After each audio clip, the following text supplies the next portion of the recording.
ওয়াজিব গুন্না ইন্না আন্না ইন্নামা মিম্মা। এখন তোমরা উচ্চারণ করো, বলো তো।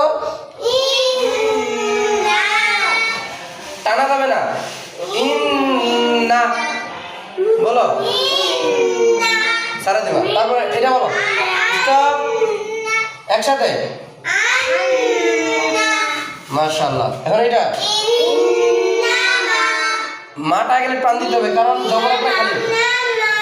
ইন্নামা, আগা পিছা হচ্ছে, একসাথে, ইন্নামা। এটা বল, মা এর মিম্মা। যেখানে নুন বা মিমের উপরে তাসদিদ থাকবে ওই হরফটাকে আমরা কি করব?